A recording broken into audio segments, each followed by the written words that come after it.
So, my question for you today is, do you have a best friend at work? Here's why. I'm Joe Ilfeld, CEO and founder of Insight to Leadership, and I'm actually working in Carmel this week, which is really fun. And what I notice I do a lot of when I'm here is texting one of my close work friends, and we will share a Zoom screen and each work on the things that we need to work on and keep ourselves accountable. And this got me thinking about research that I've seen it's consistent and in fact it's increasing, which is the impact of having a best friend at work. Even in hybrid pandemic work situations, the impact of having a best friend at work has been steadily increasing.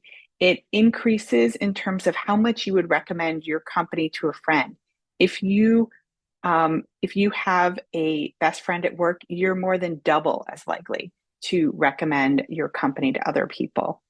Similarly, to in terms of your satisfaction at work, it's more than double if you have a best friend at work than if you say you do not have a best friend at work. So, what does this mean? Well, oftentimes people talk about how people join companies and they quit bosses. But maybe if you're feeling really unhappy at work right now, maybe it's not actually time to quit a boss. Maybe it's time to find a best friend. And what they say is that best friends increase your sense of well being. They allow you to be more creative.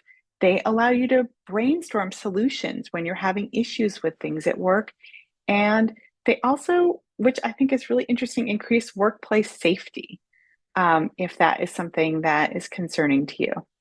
So, with so many things to recommend having a best friend at work, your next question might be, well, how do I get a best friend at work? And this is something that I think a lot of people have gotten worse at since the pandemic, which is intentionally reaching out to people, making yourself available for smaller, short conversations, touching base with people, even if it's via phone or leaving them a voice mail, anything like that.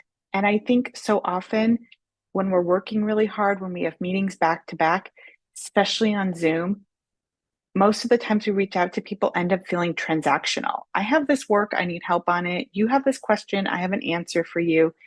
And instead, what I'm challenging you to do is make sure that at least every day you're doing one workplace outreach or interaction that isn't transactional, that is really all about relationship building and not about getting something done at that moment.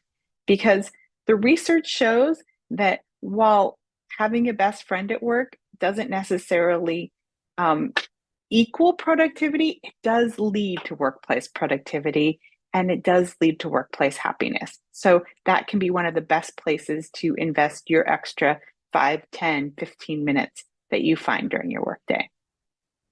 I hope this learning snack was helpful for you, and I'd love to hear how you have invested in others during your workday recently.